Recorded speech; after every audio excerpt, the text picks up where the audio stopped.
It is December 20th. I'm Mark Stewart. Thanks for listening.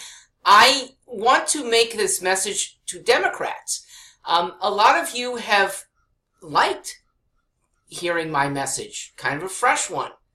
Some of you haven't. I'd like to make clear where this not-so-traditional Democrat stands and why. We, as a party, have had a nice little blip over the last 10 months. More elections won than lost, some embarrassing defeats for Donald Trump. But the more Trump quiets down, the more bereft we are.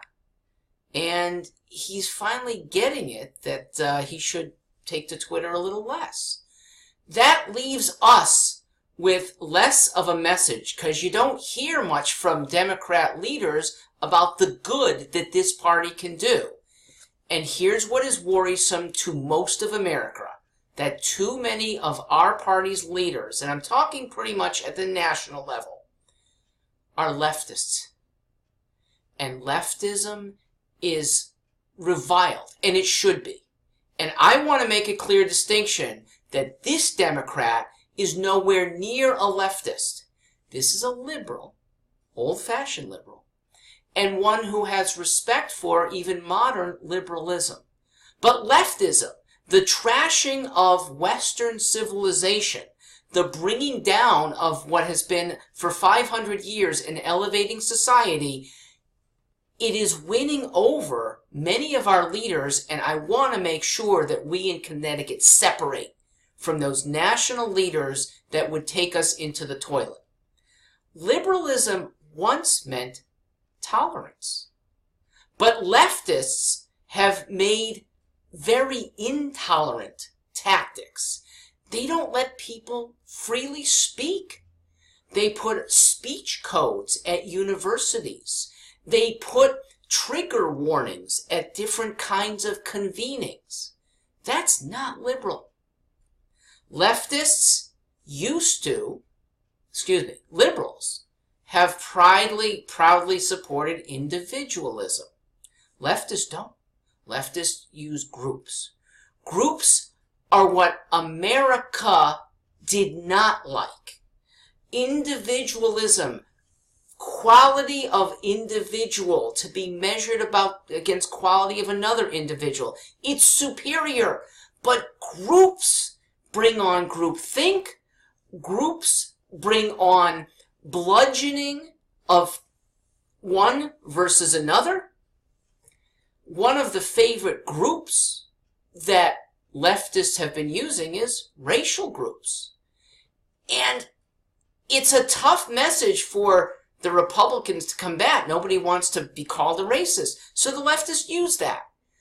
But we shouldn't. We shouldn't sink down to that.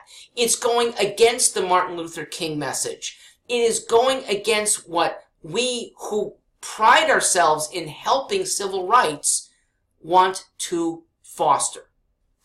Liberals, once upon a time, supported working families. Leftists don't. And liberal legislation has adopted a lot of leftism, and it's hurt working families. It's created more unmarried people. There's incentives that the government, at liberals' behest, has been putting forward to stay unmarried. Raise your kids single, which we know is harder, which we know results in more crime. We know it is worse for the kid to not have a father in the household. But our urban policies have been wayward. Families aren't well supported by modern schooling tactics, and those too are dominated usually by our party. We should be the liberals who are thoughtful. Leftists feel. Liberals can think things out. What is better? What might be better despite a sacrifice for few?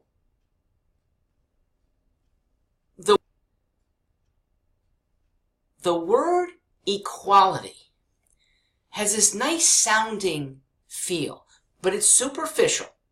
Leftists and liberals use that. We should make the distinction. The desire for equality across the board is an awful condition. It refutes humanity that wants to strive to be better. It puts everyone in the same group and gives no impulse to have that group better itself. Equality that we like is equality of opportunity. Equality that the leftists like is equality of condition.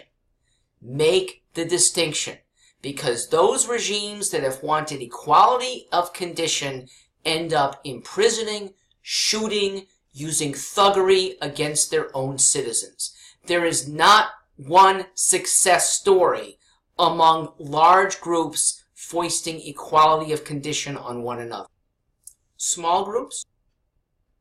In small groups, it could work. But as soon as you get to a large community, forcing equality of condition means using guns. We shouldn't be the party that uses guns against our own citizens. I'll finally talk about equality in this micro way. Feelings animate leftists. We shouldn't be acting as a government on a few people's feelings. I feel unequal is the message that a few transgendered people have. And we should be sympathetic. I feel for their condition.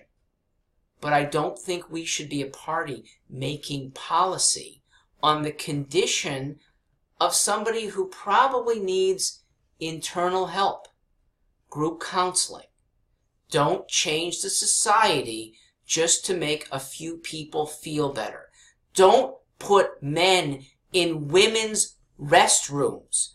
Don't allow predators in girls' locker rooms because a few people who are men feel like they should be in the female's realm.